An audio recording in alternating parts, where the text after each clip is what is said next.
मुगलों से दिल्ली की सल्तनत के सामने लड़ाई चल रही थी, तब कहा जाता है कि महाराणा प्रताप जिनके सामने खुली चुनौती थी दिल्ली से, लेकिन वो हताश थे। ऐसे वक्त में जंगलों में रहने वाले हमारे शौर्य पराक्रम के धनी भील भाइयों ने कहा था, राणा पोंजा जी के नेतृत्व में सारे भीलों के सरदारों को एकत्रित करते हैं और इनके तीर भालों से डरकर दिल्ली की सल्तनत कांप उठती है। इतना पराक्रम होता है उनके अंदर। तब हल्दी घाटी के अंदर जो इतिहास हम पढ़ते हैं, एक एक हमारे एक एक बूंद और खून के रक्त से सजा हुआ होता है। तब हम कहते हैं कि उस वक्त जो इतिहास था उसको पूर्ण रूप से 24 सालों तक लगातार निरंतर मेवाड़ का युद्ध चलता रहा और पूरे राजस्थान के अंदर एक ऐसा राजघराना है जो मेवाड़ है, जिसके बारे में कहते हैं कि कभी गुलामी स्वीकार नहीं की। यदि वास्तव में गुलामी स्वीकार नहीं की तो भीलों की बदौलत नहीं कर पाए, क्योंकि भीलों के पास गोलीला जैसा युद्ध था, छापामार युद्ध था, और छापामार और गोलीला युद्ध की वजह से राणा महाराणा प्रताप ने खोया हुआ मेवाड़ पुनः हासिल किया था। आज उस समय की एक और बात हमको समझनी पड़ेगी, वो इसलिए समझनी पड़ेगी आज किस तरीके का जहर हमारे यहाँ पर घोला जा रहा है। वो ये समझनी पड़ेगी कि जब अकबर की सेना थी उसके अंदर भी राजपूत सेनापति लड़ा था और महाराणा की सेना में भील और मुस्लिम सेनापति लड़ा था। यह संकेत है कि उस टाइम की जो लड़ाई थी वो धर्म की लड़ाई नहीं थी।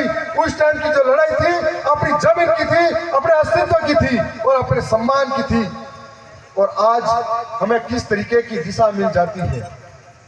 आज हम सब के लिए इस बात का गर्व है कि जो राणा का नाम था वो महाराणा पड़ा, वो इसलिए पड़ा कि महाराणा की वजह से पड़ा। और आज हम उस पुरखे का इतिहास के ऊपर हम सब कह रहे हैं और इनके इतिहास की बदौलत हम लोग गर्व महसूस करते हैं। तो उदयपुर के अलावा भी जहां जहां भील कम्युनिटी रहती है, सबके लिए गौरव का पल होता है। हम लोग अब ये बात समझनी पड़ेगी कि हमारे पुरखों ने जो इतिहास अपने खून से सजाया था, लड़े थे, अपनी जमीन के लिए लड़े थे, अपने हक के लिए लड़े थे, और आज उन्हीं इतिहास और उन्हीं पुरखों के वंशजों को वो जमीन से बेदखल करने की बात की जाती है। उन्हीं जमीन के अंदर हम लोग रहे थे, सरकारें नए नए कानून लाती हैं, हमको बेदखल करने की बात करती हैं। उसी जमीन से हमें रोज विस्थापित होना पड़ता है। अब इन बातों को समझना पड़ेगा कि टाइगर रिजर्व के नाम पर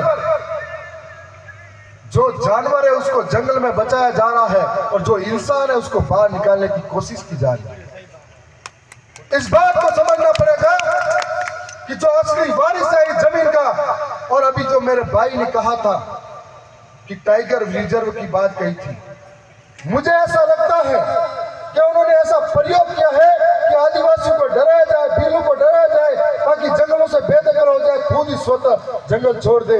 इसलिए ऐसे खूंखार पैंतर लाके छोड़े गए। सरकार की ये पॉलिसी हो सकती है और ये बात सत्य भी है, क्योंकि आज से पहले ऐसे पैंतर नहीं हुआ करते थे। और आज सरकारों को जो हमारा इतना गौरवान्वित करने वाला इतिहास है,